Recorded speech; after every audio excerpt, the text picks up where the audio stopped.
Cloud. There you go. Excellent.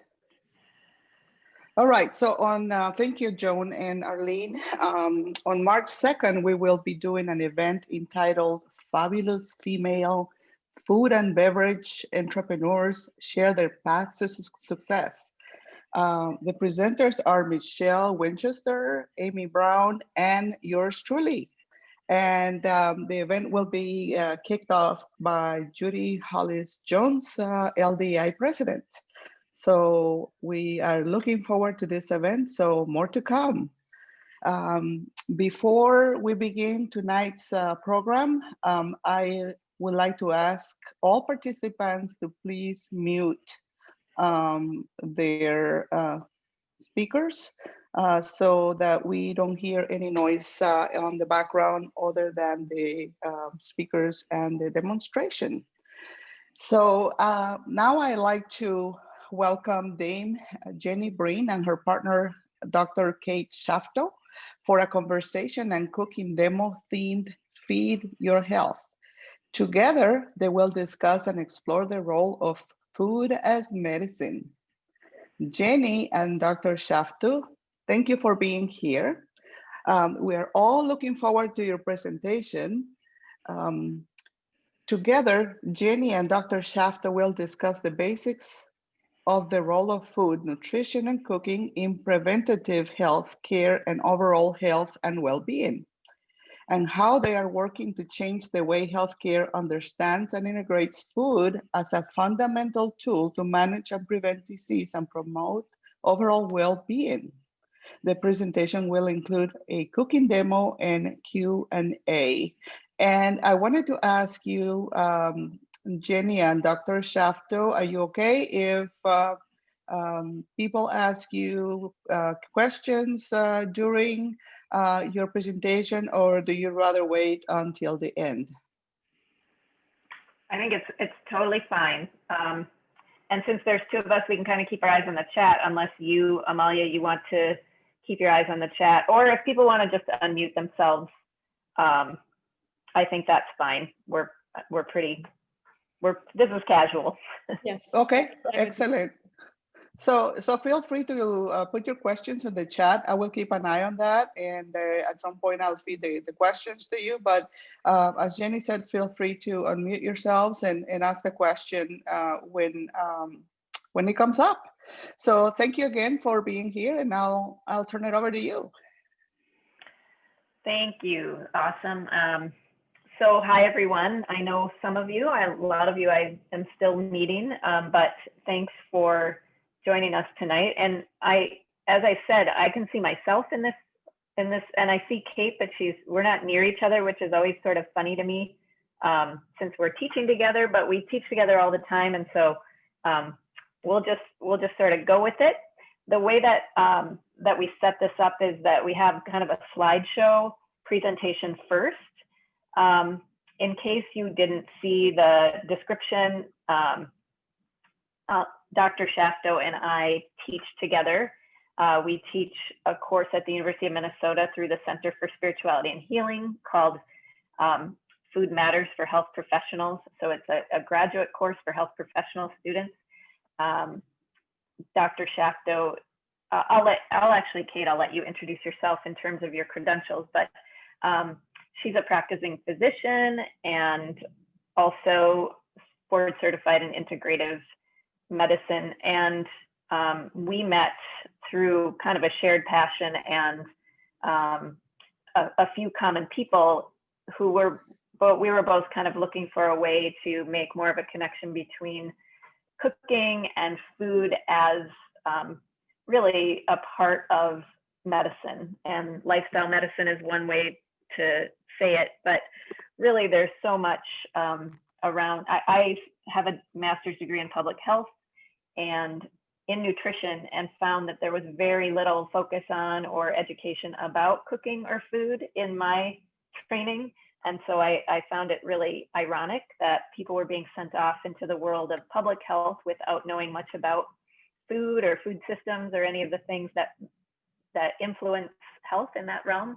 And Kate, I guess, had a similar experience on the medical end. So we found each other, and we are now teaching together through the center and also in a variety of other contexts. We just are in the middle of a whole series of classes with the medical school at the University of Minnesota Duluth, who train their students in rural and native medicine. And so we're out there wherever we can be. Do you want to add anything or say anything about yourself, Kate? Yeah, thank you so much. It's a pleasure to join you all and be among this great group of ladies. I love teaching with Jenny, and as she said, we found each other about 5 years ago now, which is hard to believe. And I, yes, echo Jenny's comments about being very disappointed with the education I received in becoming a doctor around food, nutrition. You know, I took away a very few items that were practical for my practice around nutrition. And it turns out now that they aren't even that useful. So I won't even tell you what they were. But since I discovered that I needed to know more about food and nutrition, it also kind of correlated with my own kind of bottoming out in my career, where I reached a point of needing something to rejuvenate me. And that was accomplished in a fellowship in integrative medicine. So a 2-year program through the Arizona Center for Integrative Medicine. It's now, I guess, called the Andrew Weil Center for Integrative Medicine in the honor of their founder and ongoing director. But it's a training program for doctors and for health professionals like myself who were desperate for and hungry for more of a holistic approach to healthcare that we didn't find in our conventional training. So through that, I really got some, very solid nutrition education that I never received in medical school. And it was right around that time that Jenny and I met and developed this course that we still now teach through the university's Center for Spirituality and Healing, which attracts a wide range of health professional students. We would love for it to attract more medical students, but it's incredibly complicated and political why medical students don't take our class. But we've come in the back door, as Jenny mentioned, with our classes for the University of Minnesota Duluth campus students in medicine. And we're delighted to be able to influence future doctors, at least from that campus. So my clinical practice, I'll just say a quick note about that. I'm currently working at Hennepin Health Care, HCMC, now known as Hennepin Health Care, in the Twin Cities. And I'm just there 2 days a week doing pain management, which is nothing I ever imagined myself doing, but it does seem to be a good fit for the moment. My original training was internal medicine and pediatrics, not at all specific around pain, but the pain clinic that I work at was looking for an integrative medicine doctor to do holistic approaches to pain care. So that's what I get to do.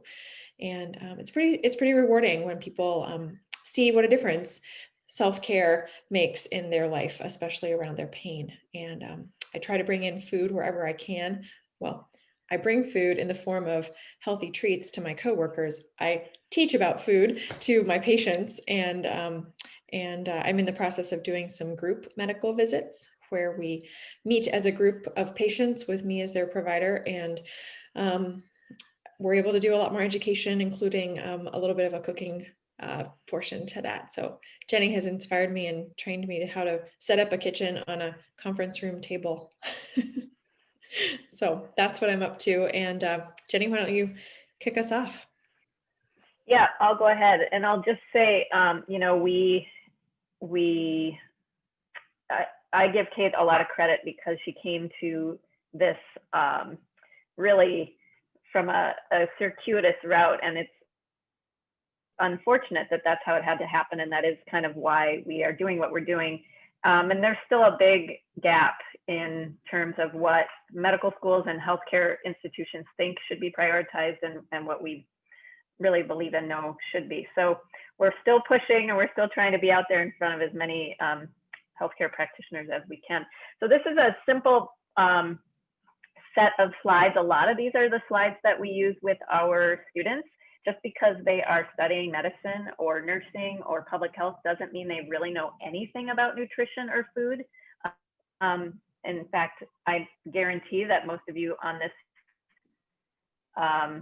this class tonight know a lot more probably about food than most of our students. So some of this may be repetitive, but we're gonna try and lean towards the stuff that we just feel is really, really vital information for everyone. This is just a simple image to kind of show and reflect where health actually comes from. I think it's a really powerful when you look at it. A lot of times we, as a society, really give all the power to the people who practice medicine and think that that's how we stay healthy, as we go to the doctor. But really, most of our health, as you can see, if you look at this image, comes from a lot of other places. 20% may come from healthcare, and there certainly are acute circumstances where there is no other way to address a health condition.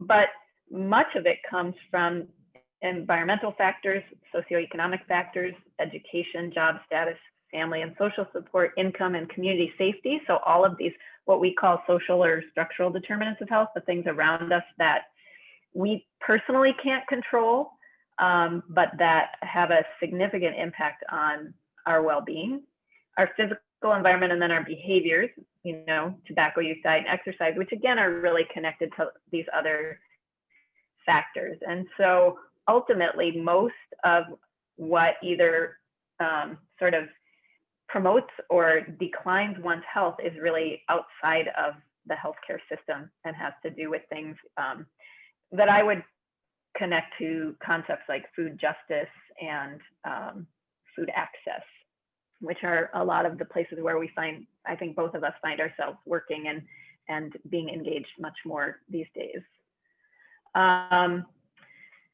Everyone has a food story.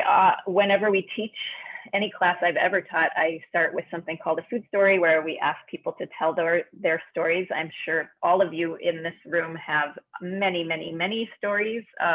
What brought you to cooking, either professionally or personally, or what you learned about cooking from someone in your past. And we find that to be an incredibly valuable and really vital tool when, especially when someone's doing patient care, but really anytime you're teaching in any context. If I don't know the story behind somebody's experience, I can't really give them the appropriate support or advice when it comes to health and nutrition. One of the things I struggled with quite a bit when I was studying nutrition was the sort of general approach where there was sort of one problem and one answer to everything. And I just couldn't believe that that was ever true, because we're all individuals and we have so many different things going on that I just think it's not a very effective approach. And if you look at how effective it's been historically, it isn't.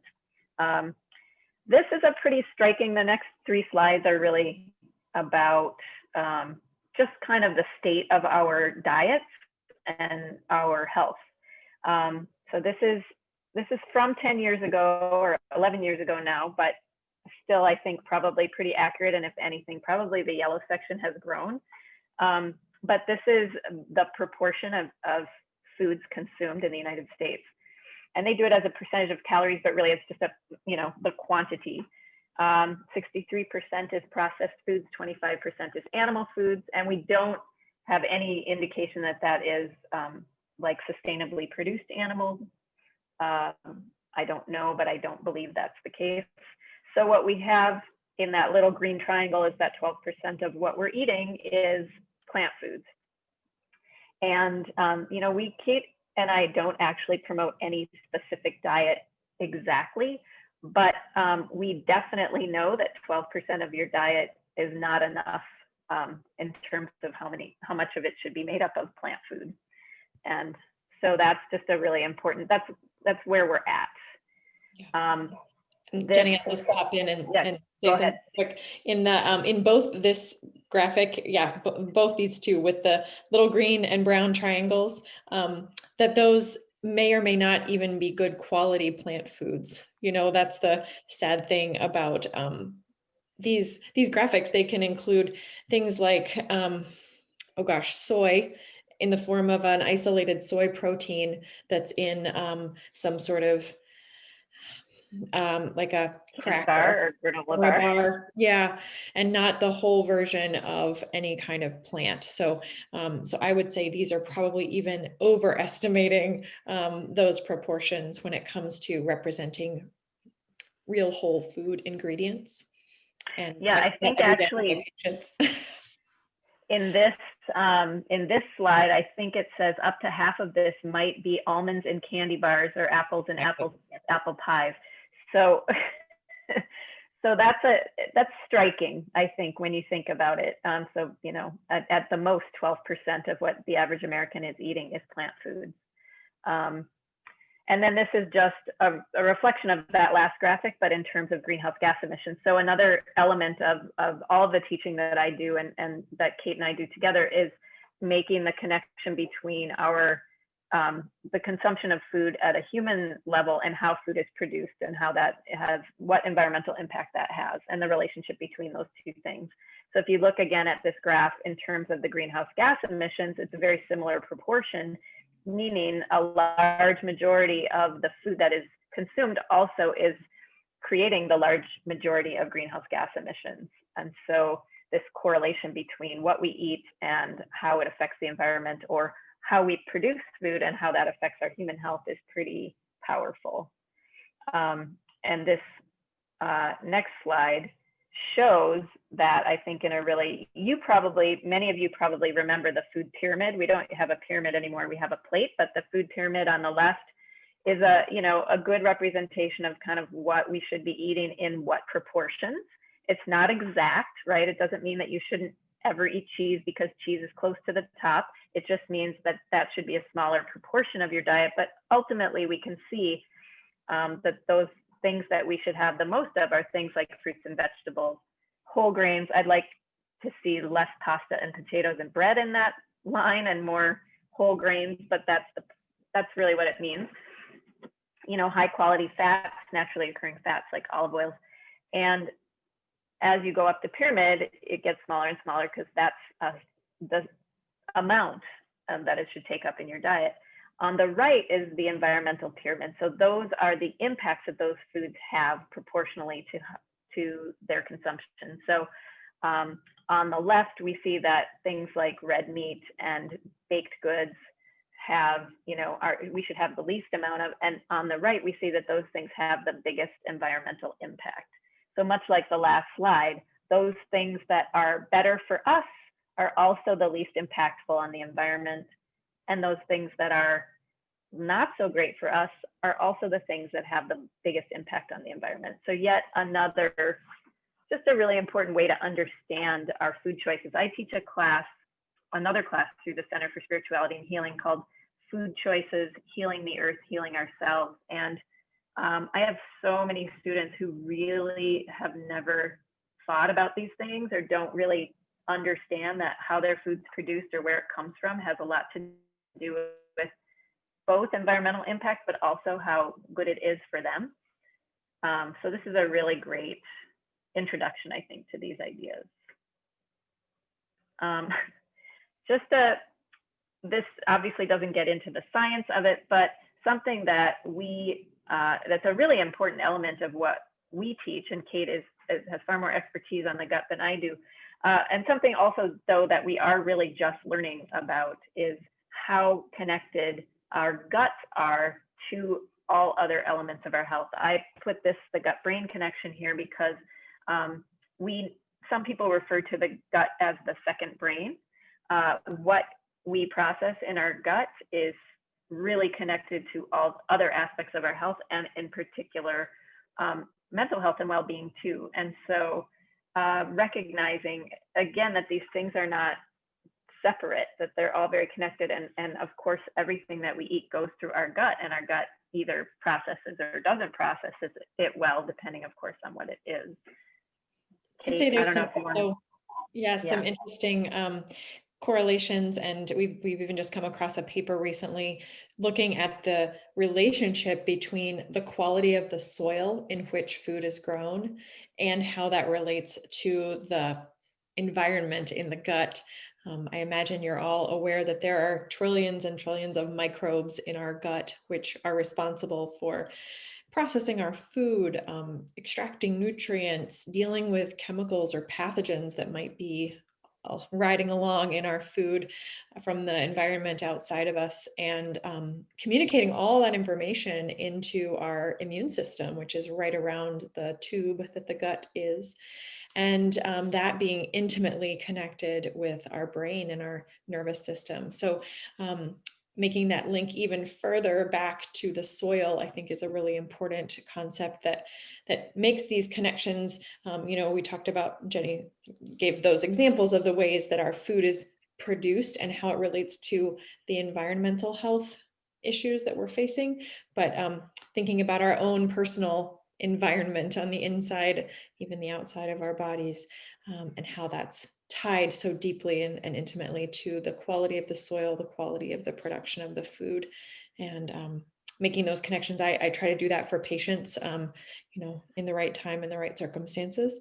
But definitely, as far as the environmental piece, but definitely the brain-gut connection is something I just see every day in practice. Just every clinical session I have, I'm looking at examples of how that gut-brain connection is usually just overwhelmed with inflammation, and patients are experiencing just a whole array of manifestations of that inflammation.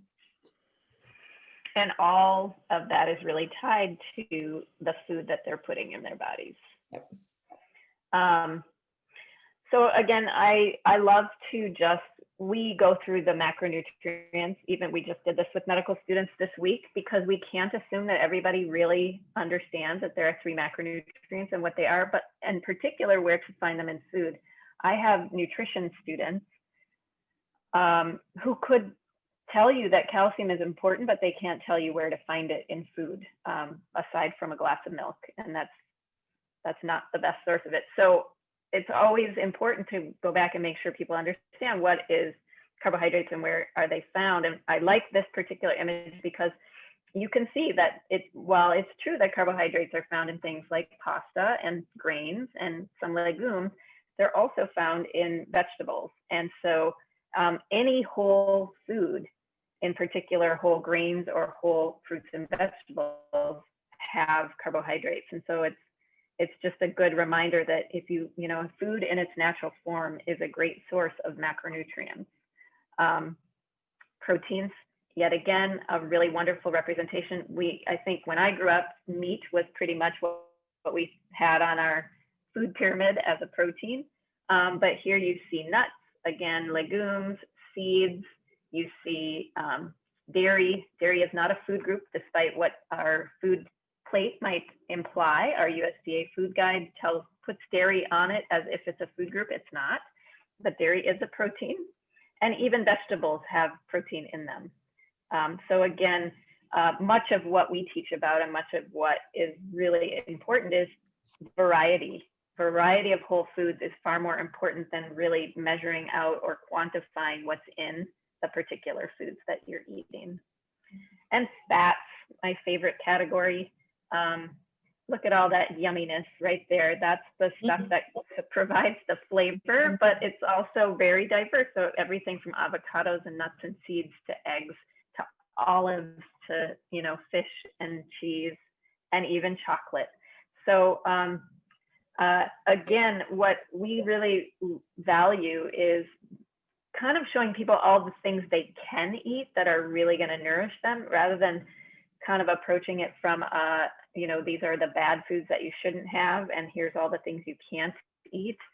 There's so much delicious, regular, real food that can be really good for you. And so that's what we want to focus on. This is just a little graphic that we put together to kind of show how we like to explain these things to people. And really what's most important is that section in the middle, that's the intersection of environmental and human health.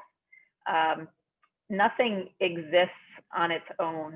Everything is connected. And that is, I think, the most important thing that we want people to understand, is that whatever choice you make over here is related to something on the other side of the system. That's why they call it a system. And this system, the food system, is connected to all the other systems. And so another reason to kind of have an awareness about all of the different things that impact our choices. I mentioned the USDA food plate and that dairy glass, and that's a result of many systems intersecting, mainly the political system and the food industry influencing policies such that dairy is put on the dietary guidelines as something that you should consume, even though it's not a food group, nor is it necessary for health.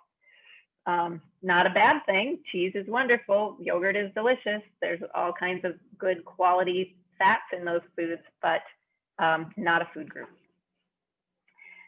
I'm just have a few fun images when we start to transition from this into the actual culinary conversation. This comes from the book Salt, Fat, Acid, Heat. I love this and I want to start using it more. One of the questions people have all the time is how to season things, and this is just a really wonderful diagram. If you aren't familiar with that book, it's just beautiful. And what I love most about it is that it's visual, which I'm a really visual learner. And so I think it's just a nice way to think about things. I also like to talk to people about the elements and flavors in food and how that's really what cooking is built on. So she has the salt, fat, acid, heat graphic. I add sweet when I talk about this just because I actually think sweet is a really important element in cooking too. But it's a really great, I think these are wonderful ways to start talking about and helping people think about preparing simple food. You know, what are different forms of salt and what does salt do? Fat, we know what, you know, fat is flavor, but it's also got this really important nutritional role in food. Acid also has a function, but again, has that flavor, that adding that brightness or, you know, breaking things down. And heat, of course, transforms things. So again, many of the people that we work with have very little knowledge or confidence around cooking. And so the one thing, of course, this is a little bit of a complicated graphic. We don't want to complicate it. We actually want to simplify it. So we try and just talk about some of these few different elements like this. The 5 flavors, this is a graphic I'm still kind of working on, and I actually think it should be a circle because I'm sure you all know that all the flavors actually are connected, but this is a kind of a cool way of showing how the flavors relate to each other and that kind of spectrum of flavor from one end to the other. And then it's a helpful thing for people when they start cooking to realize, oh, okay, this is a salty element, this is a sweet element. There are natural balancing flavors that make sense together.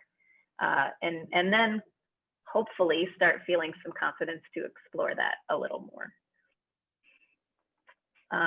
We do a lot, I'm not going to go into this with all of you because you probably are experts in all of these things, but we do a lot of talking about budgeting and time and planning and building a pantry and cooking. We call it component cooking or template cooking, where you have a formula and then you just fill in the blanks. So you need a protein and you need a grain and then you need vegetables and then the fat is the flavoring sauce.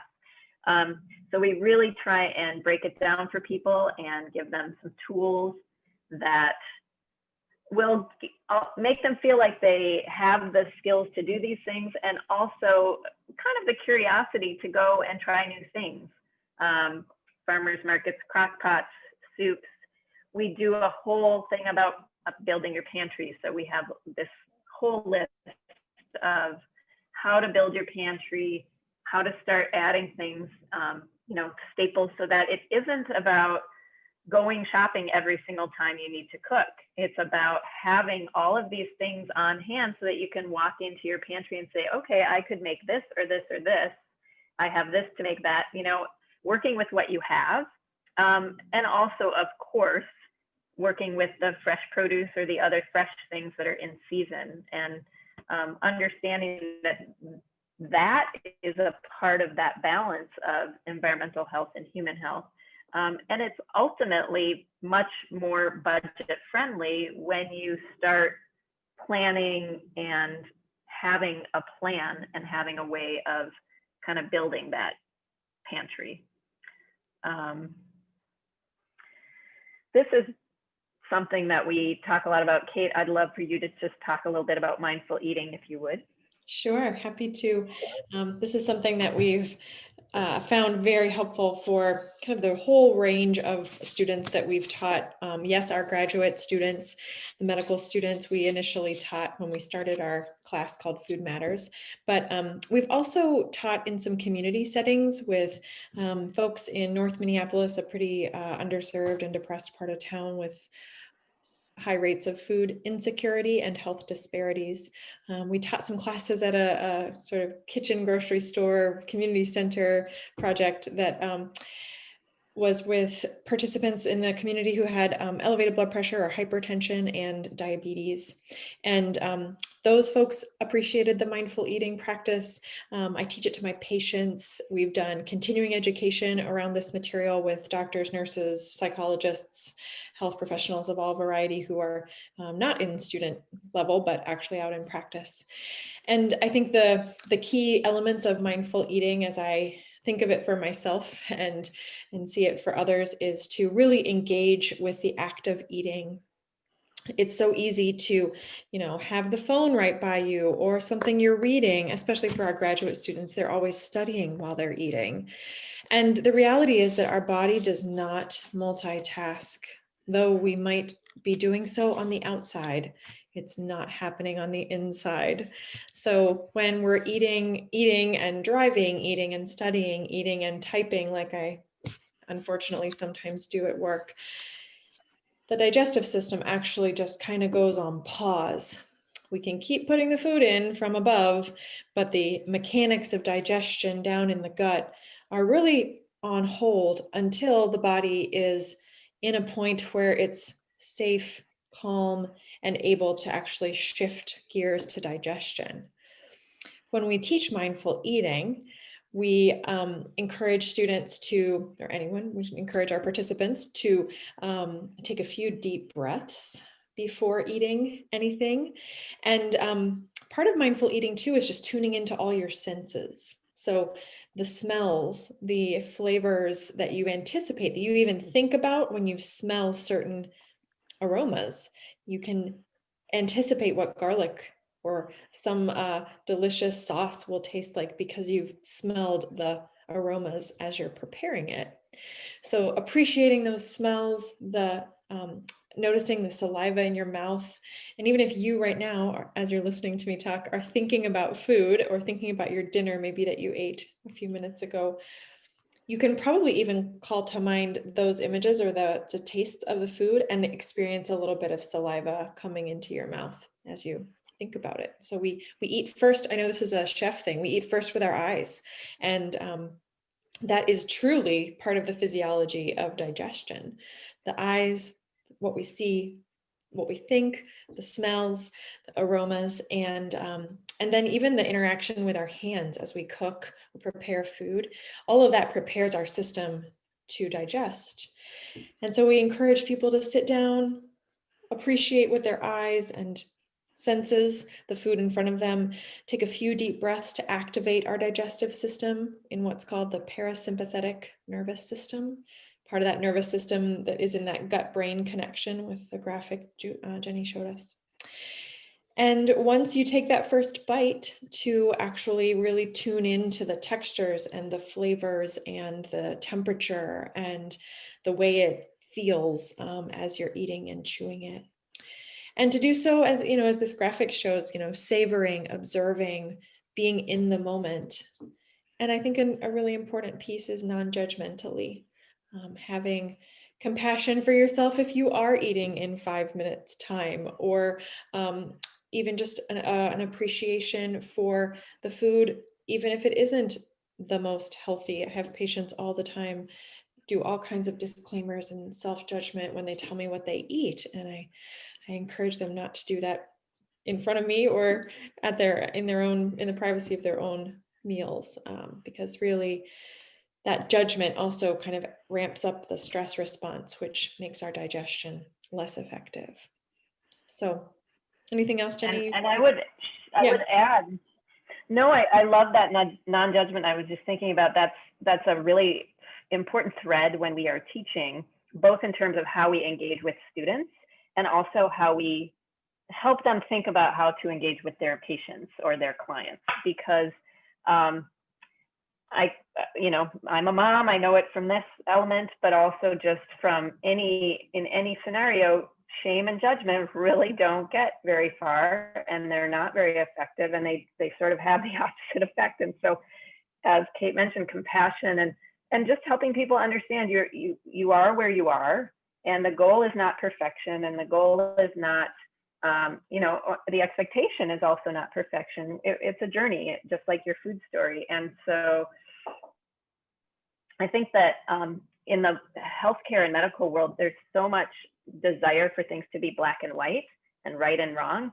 And I think it's both surprising and also sometimes a relief for some of these students to hear that, oh, there's actually a lot of gray, and people are complicated and messy, and we just sort of have to work our way towards the next thing. So that's just an important message, I think, all around. I've just recently found this, and I really love it. And I love it because it shows this intersection of what a food system is and all of the different ways that we can be active around making it a healthy food system. And that's certainly for me, since I own my restaurant and kind of understood who was producing the food and how important they were to, the rest of the system, I have felt that it's really important for me in my role, as whatever it is, a chef or an educator or a business owner or a teacher, to be engaged and to be working always to improve the system overall, wherever I can, and to plug in wherever I can. And I'm super lucky currently in that I get to do that in a lot of different ways, in a lot of different places. And I get to teach at the U, but I also get to spend a lot of time in different community settings and schools lunchrooms or FACS classrooms, or in nonprofit work where we are putting meals together for people or whatever it is. And I just think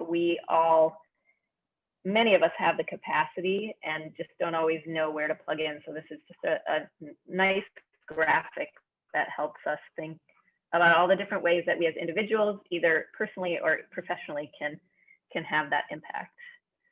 And this, I can share with you all. This is just information about some of the places we work. I work with family and consumer science teachers, as I said. I'm working currently on the meal box project with Appetite for Change and East Side Table. I get to help develop recipes that we send out in boxes with lots of fresh food for hundreds of people. That's a pretty cool project. Have a really fun series coming up with Michelle Cunningham and a woman named Swan Kragel. We are teaching a series of classes through the Farm Table Foundation in Amory, Wisconsin. Stories and tradition, really neat. And this is just about our classes. I have done presentations occasionally where people have said, hey, my kid goes to the university, I want to know about that class. So if anybody wants more information about that, happy to share. And that's the end of the presentation. I am going to stop sharing my screen, and what's going to happen is now you're going to see my other camera. My phone is focused on the table where I'll be cooking, and because my microphone is connected to my phone, that's the big picture that you'll see, and now I'm a little square, which is fine. So what we thought we'd do, first of all, does anyone have any questions or any comments or anything? You're a quiet bunch. I have a question, Jenny. All This right. has been great information. I was looking at the first few slides that you shared. Why is it that we have so much knowledge out there? There is so much information, yet people still are not eating right. Why are we eating only 12% of plant food? And even that 12%, as you said, is not really plant food. It's maybe plant-based food, which is translates into processed food all over again. Why is that, Yeah. in your opinion? I've got some thoughts about that too. Yeah, we can both. Wow. We have a lot of opinions about it. I mean, I think it has to do with this food system that we currently are a part of. That is, I mean, we used to say it was broken, but ultimately it's really actually working exactly how it was designed to, which is big, powerful industry exploit the land and exploit people. They make a lot of money doing it with really, really highly processed, cheap food. And it maintains this division of power and control and, you know, sort of resources, I think. And so until people prioritize other people, I'm not sure. I mean, I think that, you know, that truly is what I believe, is that some people, and I don't understand this on a personal level, but some people really do value power and money over the health of their community. Because you're right, we do know, many people know, but not everybody can access those things with the same ease.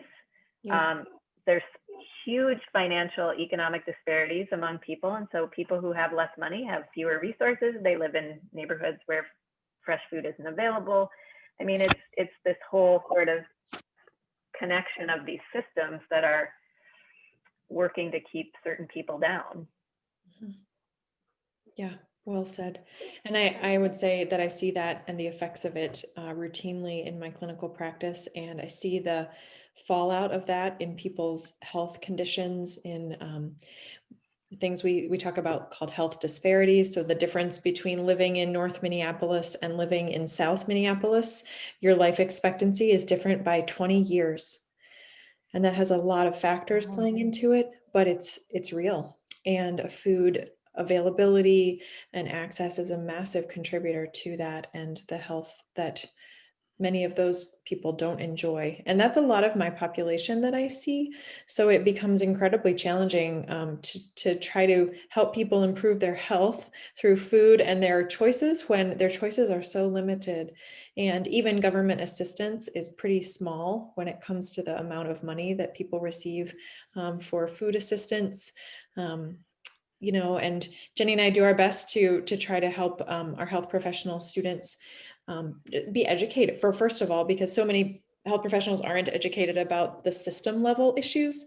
And I think growing the awareness of the system factors among medical students, graduate students, public, anybody you can get to listen to you about the system level issues, and helping kind of raise the collective consciousness about this. And hopefully people get mad enough, we all get mad enough about this, that we demand something different. You know, we demand that producers like Cargill and General Mills and you name the rest, Kellogg, don't control all of our crops and our cropland and dominate the food system with highly processed food that's making everyone fat and sick and miserable and making a lot of money for those who are profiting from it.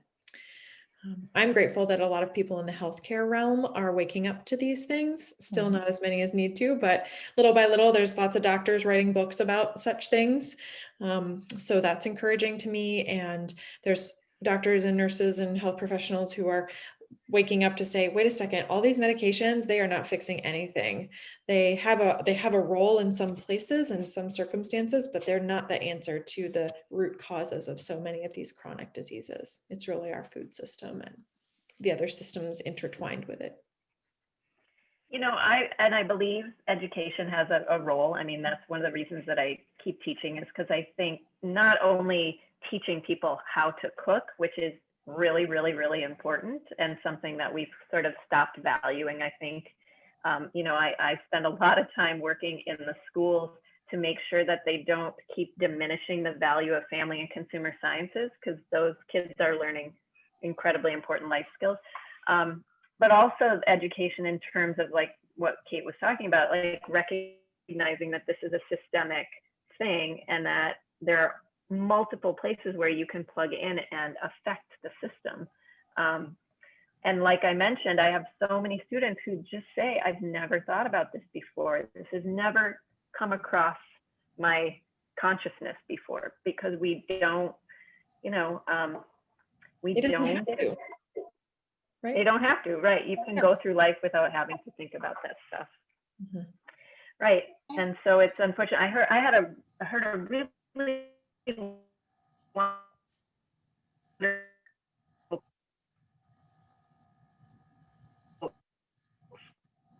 from the Type for Change said, do we want that food? Is that food there because we want it, or do we want that food because it's there? And he was talking about some of the kind of highly processed stuff that was available.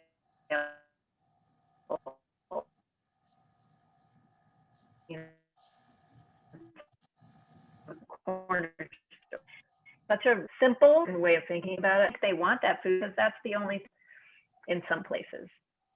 And so it's this whole sort of reworking of what people think that they deserve and what they even know is available to them. Thank you. So yeah, I think it's a great question. I think we have to keep asking it.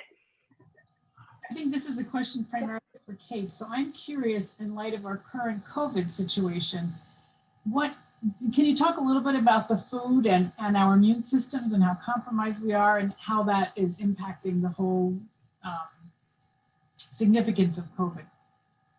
Yes, absolutely. Thank you for asking the question, Irene. Gosh, the relationship between food and our immune system is intimate. We have 70% of our immune system that resides around the lumen of the gut. So the lumen is the tube of our intestines, and 70% of our immune system is right outside of that, and the intestinal structures. And the gut microbiome, those microbes that are related to our digestion and all of the ways that we process food and understand our environment based on the food that we eat, those microbes have so much communication with the immune system as well. And so in the setting of COVID, the things that have been noticed over the last 10 months of dealing with this infection, things that worsen the COVID immune response or the outcomes in COVID, worsened disease or more severe COVID experiences tend to correlate with higher levels of inflammation at baseline. Conditions like diabetes, heart disease, autoimmune diseases, where the immune system isn't at top notch. Diabetes is considered an immune compromised state. Any heart disease is an inflammatory condition. Autoimmune diseases are also a condition of elevated levels of inflammation. So anytime there's system-wide or body-wide elevated levels of inflammation, that's going to put people at risk for more severe COVID and make their immune system less able to fend it off. Food has everything to do with that. So those highly processed foods are very inflammatory. They make the kind of immediate contact as they're broken down creates inflammation in the body, right in the gut, and then immediately out toward the immune system that resides around the gut's tube or the passageway of the gut. So the food that we eat has everything to do with how supported or not supported our immune system is to do its job. The other layer, if you will, of the relationship between food and our pandemic is all of the implications that the pandemic has had on food security or food insecurity, food availability. I have a patient who just today was talking about how through a variety of circumstances, she ended up quitting her job, but being ill enough that she couldn't go to her job for a long stretch and then ended up just quitting. But so she's been relying on community food distribution, government assistance for food, and those make your options pretty limited. So not just people in, and she lives in South Minneapolis, back to the example, where there's a lot more options for food, but yet because of her finances and resources, she's dependent on what is available and she doesn't have as many choices. As far as other factors more specifically related to COVID and food, I don't think there's one food that is really good to fend off COVID, or other foods that, I mean, aside from the whole category of junk food, processed food, soda, fast food, etc., that's all bad for everybody, everywhere, for every condition and every infection. No matter what. No matter what COVID is or isn't. But as far as on the flip side of kind of healthier foods, I can't say that there's specific things that are going to, improve one's odds when it comes to fighting COVID. How's that, Irene, for a response to your question? Thank you. Yeah. Yeah. Anything more specific you were? Well, I'm kind of curious about the vaccine and what that does to our systems as well, because I know there's a toxicity level potentially there. So I'm going to not comment on that. Yeah. Thank you. And COVID is obviously a really unique example, but again, you can just see how all of these things are connected, and there's no way we can separate one's situation in the food system and how healthy they are able to be, because those systems are intricately connected, for better or worse. And then oftentimes, what's the Wendell Berry, is it the Wendell Berry quote that says we have a healthcare system that doesn't think about food, and a food system that, and a food system that cares nothing about health. Correct. So yeah. So I moved over, and I'm hoping the visuals are good. I want to just make sure we have time to jump in. I decided to do a very simple recipe, but it's one that I think almost every time we teach, we do, because it's such a great, it has so many elements of what we're trying to teach when we teach about cooking and food. It's relatively simple. It has this whole idea of formulas and combining flavors, and it emphasizes beautiful, wonderful leafy greens, which are like one of the most amazingly important nutritious things that people can get into their diet. And so this is a really yummy way to get greens into your diet. So unless there are more questions, I might just jump into the demo. How does that sound? And I know it's weird for me because I'm looking at myself right there while I'm doing this, but I think you all you have a pretty good view of me here. We do. So I'm going to start by just, okay, great.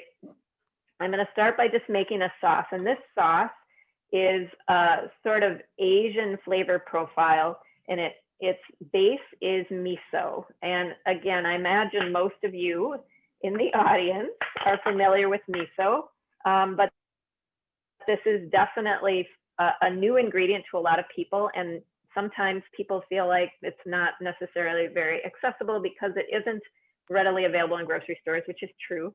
Kind of sad to me also because as I explain to people, it's like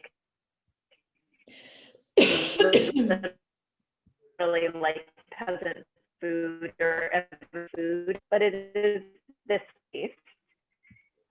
If one doesn't have it, or any kind of butter, just almond butter is a great alternative too. And the sauce is delicious either way. But this is a fermented soybean paste, so it's got this very kind of salty umami flavor and texture even to it.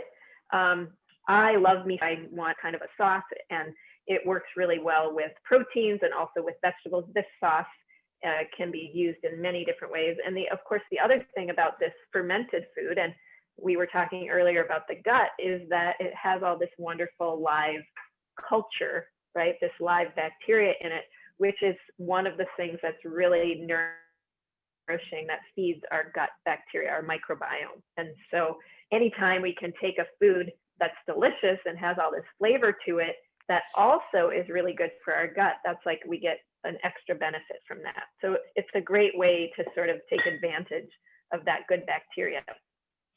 I talk a lot about when I make sauces or dressings, I talk to people again about the different ingredients, the fat and the acid that go into that. So in this case, we're using just your basic olive oil, but also we're using a toasted sesame oil. So here's where some of those Asian flavors come in, that yummy sort of nutty, aromatic toasted sesame oil. I use a whisk here because I'm trying to get this really broken down. Once I add a few more things, it shouldn't be too hard. And then my acid or my vinegar in this case is just rice vinegar. Again, sticking with that kind of Asian flavor profile.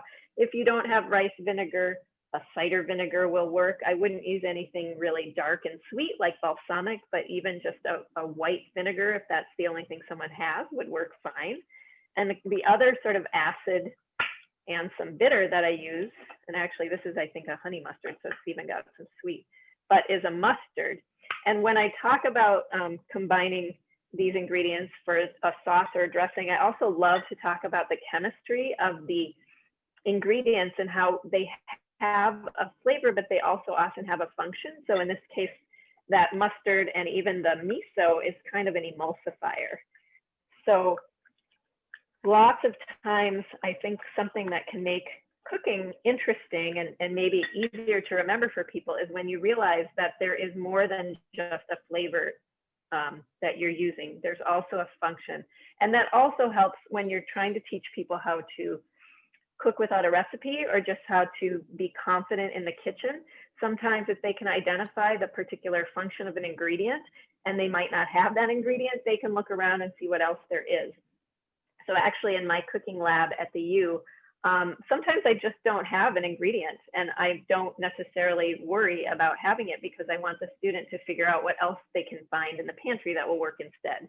So if they don't have vinegar, but maybe we have lemons, they can use that. So it's a really great, I think, skill to give people to understand that ingredients have functions in addition to flavors. Using a little bit of tamari. And we do, again, talk about that tamari is the wheat-free soy sauce. Why do we need a wheat-free sauce? Because wheat things and some people have, certainly in the healthcare space, this for my sweet. I like the sort of umami earthiness of maple. Honey is another wonderful sweetener that works. Definitely try and emphasize, again, these naturally occurring sweeteners as opposed to a more highly processed, but they definitely get absorbed into the body more slowly than some of the white powders. I think that's it. So that is my sauce. And what I love about it, it is this sauce, but it's almost like a caramel. It's certainly not a sweet caramel, but it does have this sort of caramely element to it. So it's this really beautiful, creamy, thick, rich, but not heavy sauce. So that's my sauce. I have toasted almonds, so they add some crunch, which is really fun sort of to balance out the textures of the greens. Any nut or seed really will work. And again, when we're talking about ingredients, the function, of course, is the crunch, but there's also this incredible punch of nutrition that we get from nuts and seeds. They have this really high quality fat and protein. And we have things like magnesium, iron, calcium, all found in these little nuggets of flavor. So always helpful to remember that when we're using food, we're also giving ourselves a lot of nourishment. And so we're getting a lot out of that food, and having these real whole ingredients is really giving us a lot. I'm going to chop those up, but I'm going to go ahead and saute. I've got some greens already cut. Again, these are things you probably already know, but we love to show people these tricks. So I have lacinato kale. You want to just pull the kale off the stem. I have some collard greens. I do actually have a bunch of greens in my freezers from my garden this summer, but then I wouldn't be able to show the fun technique of pulling them off the stem. And then of course we have chard, which we use the stems of the chard because they are not too tough. And this is gorgeous. It's not local, I don't think, but it sure is beautiful chard that I got today. But we always like to show, we spend a lot of time on tools and techniques in the kitchen too, because that's another really important thing to get people comfortable and give them the confidence. We don't get into very complicated tools or elaborate techniques at all. You know, we talk about proper knife use and how being efficient with your knife is going to make you faster, but trying to be fast without being efficient doesn't really get you very far. Showing people how to cut different things. We do a lot of cutting in our classes. That's like, if there's one skill that feels like the most important, that's it. We talk a lot about prep and planning and how when you prep ingredients, prep for 2 or 3 meals at a time, so you don't feel like you're always having to spend an hour getting your food ready. So, you know, again, most of these are techniques you all know, so I'm not gonna spend a lot of time. Not sure, I assume people know this, but I did not know this until a few years ago, this technique of peeling the ginger with just a teaspoon instead of a peeler or something. I know that you can leave the skin to me and Kate by an Indian student who had grown up learning how to peel ginger this way. So I think that's a really fun thing. Again, another showing people what you can do with just basic kitchen tools. And then I often talk about, you know, putting your fingers over the ginger, cutting along with the fiber, and then cutting again, kind of into long thin pieces. Nice and slow, no need to be fancy or fast. You want to make sure that you're getting your ginger cut so that it's not in such huge pieces that you're going to get a big bite, but you want it to have, a, you know, a substantial place. Same thing with the garlic. I don't often use a garlic press. Students often ask about that. I really like the garlic to have some toothiness to it. So we've got that. You can use an onion or leek, depending. Leek is something almost none of my students are familiar with. It's kind of amazing when you realize the narrow variety of ingredients that most people are used to working with. So, you know, I like to show people what a leek is, cut it down the middle. I'm gonna pop over and rinse it really quick. Explain to people, you know, which parts to use and which parts not to use. We talk about things like using stock or composting. We used to teach these classes actually and for us because we could talk about these food things, local ingredients, and you know, composting and the whole cycle of foods, and it was live and it was really nice for us. And so we hop around from kitchen to kitchen. Right now, our next session of classes is going to be via Zoom, so that's a whole new way of teaching cooking with people, live cooking. And then I'm going to move over to my frying pan here. And this is, I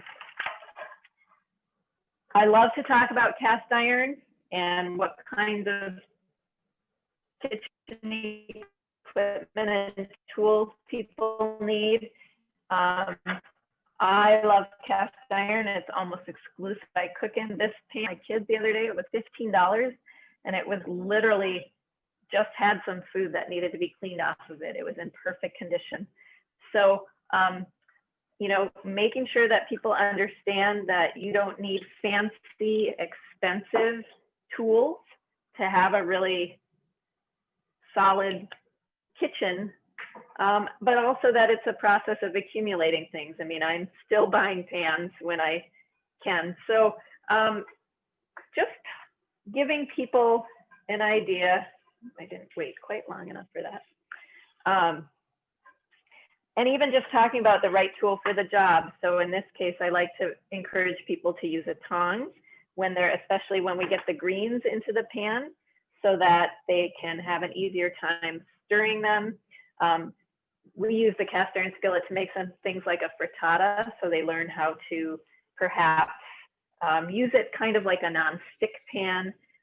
So these are all things that I think just by the end of our course is 6 sessions. The class I teach for nutrition students is a whole semester.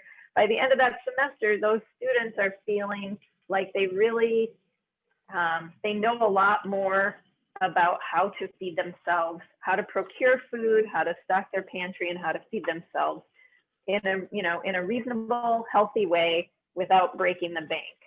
And that's ultimately our goal. So I'm gonna let those, the ginger and garlic and leek cook for another minute or so. I'm gonna just get my greens ready here. So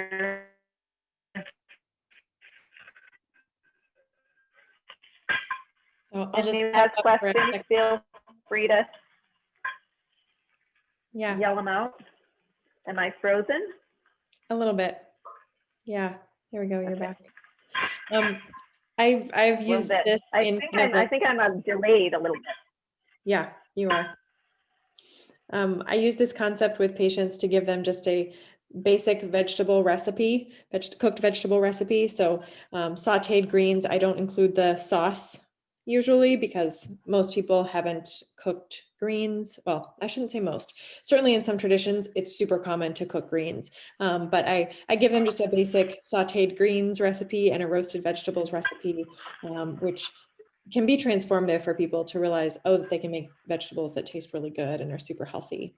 And especially when cooking greens like that Jenny's doing, it's like a automatic package for bone health.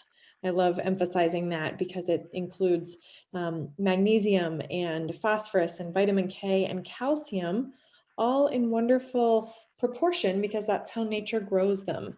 And with the oil that we saute with, that's the fat that allows the fat soluble vitamin, which is vitamin K, to be nicely absorbed and incorporated into the body. So greens like this are one of the best things that we can do for our bone health, and to eat them with abandon, like no limits on the amount of greens that you can consume. They're just fantastic for you.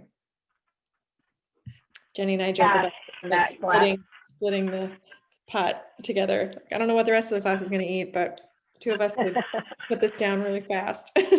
Mindfully, of course, but yeah. Yeah, and one of the things that I really like to help people understand, of course, is not to overcook their vegetables. And so, I mean, we can see already how much those greens cooked down. It was up to here when I put it in. But what we're looking for, as I'm sure you know, is these beautiful bright colors. We want it to be sort of at the peak of color. And that will also indicate the peak of nutrition and the texture that we're really looking for. So I've turned this off. You know, it's going to keep cooking for another minute or so. I'm just going to turn and sort of chop my almonds roughly. I like to, again, to demonstrate that because I think people get really intimidated and don't really think they can use their knives this way. But again, if you talk about just holding firmly and not moving too fast and, you know, just relaxing, you can do anything. Cut. I kind of love these days. They're they have great confidence with a chef's knife, and that always makes me happy. So it's just such a beautiful color. I just love it. So I'm going to take my greens. Whoopsie. Let's see that. Put a tip. Take my greens. I'm going to turn back around here, and I'll turn this back to, hopefully.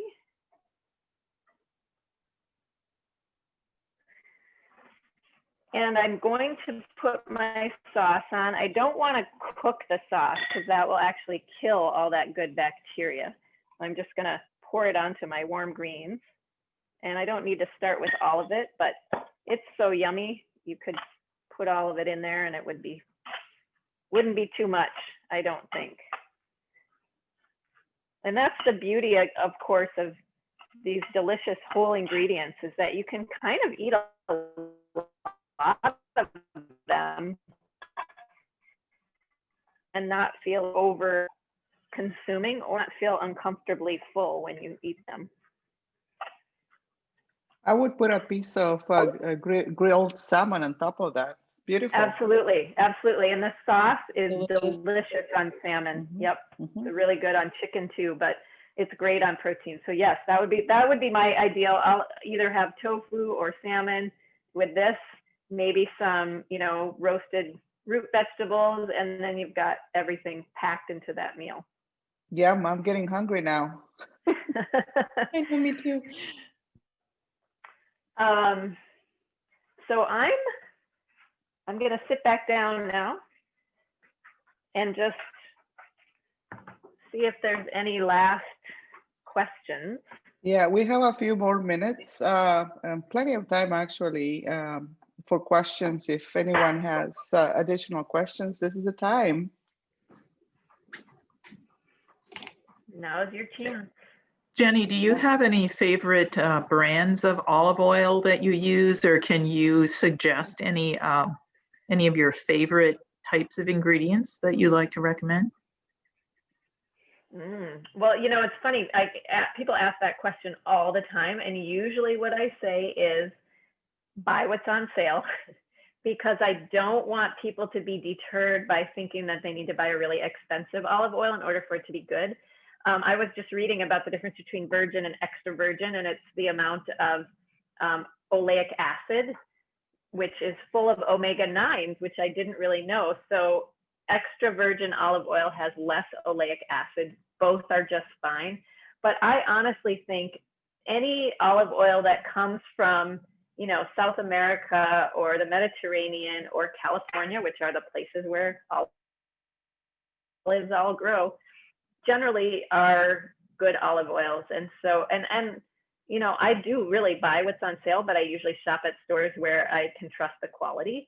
And then I just taste and kind of see what I like. Some are much greener, some are peppery, some are, more bitter.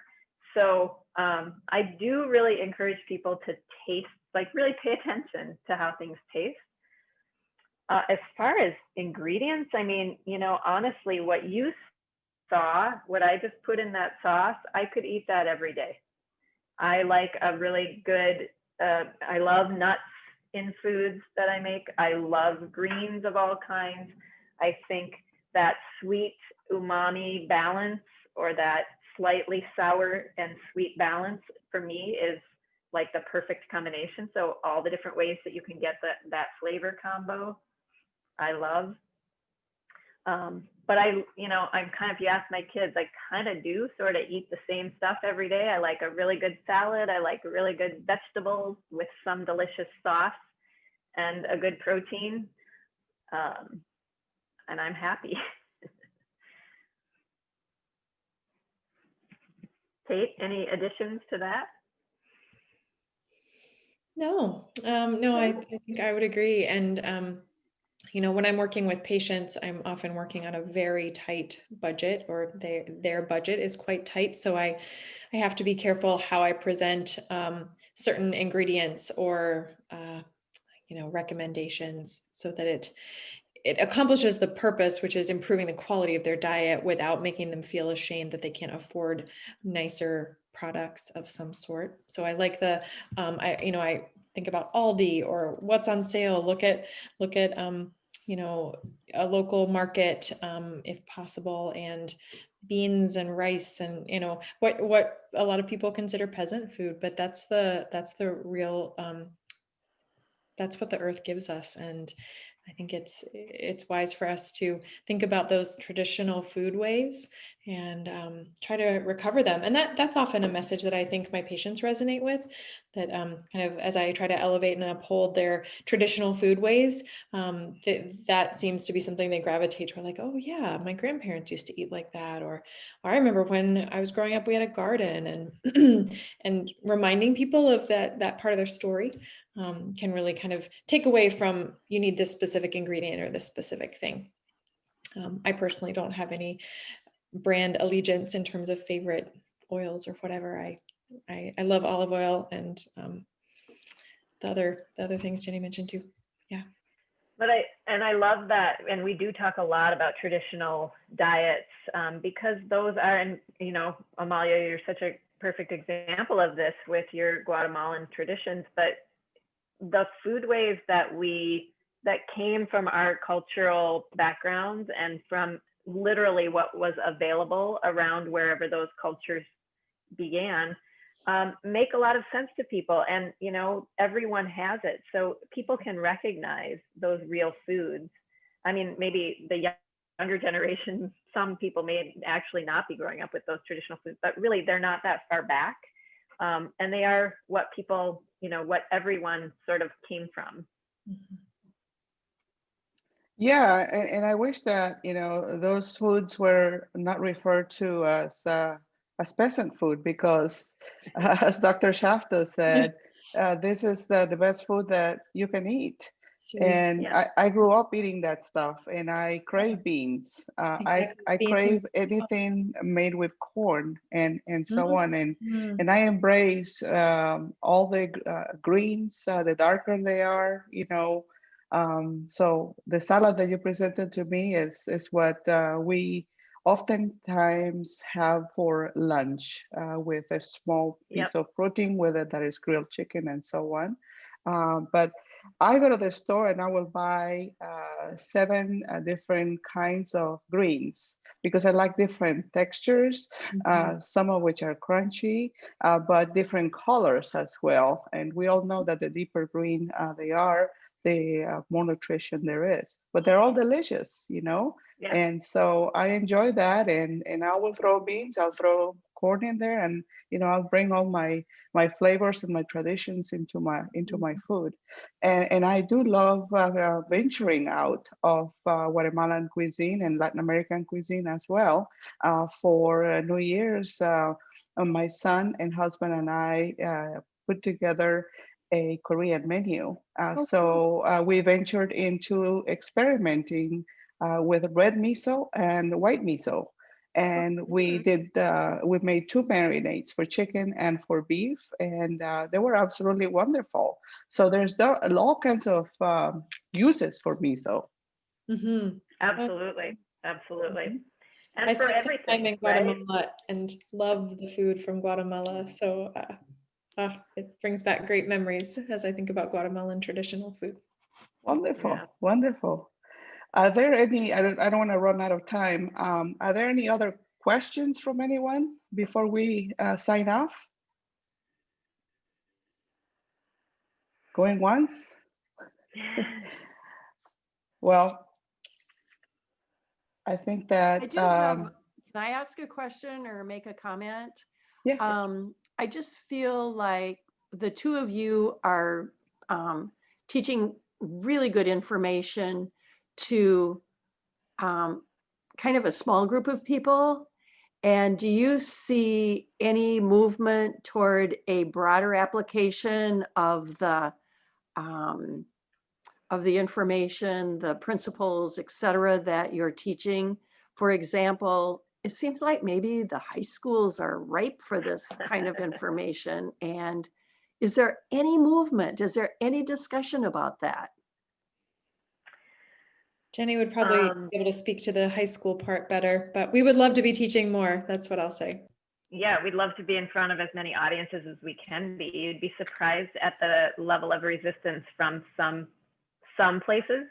I actually, for the last probably 5 years, have been working with family and consumer science teachers in the statewide high schools to integrate more food systems and more sort of culinary nutrition into what they're doing, and have been working with the Goodacre and the person who runs, who's at the Department of Education running the family and consumer science frameworks.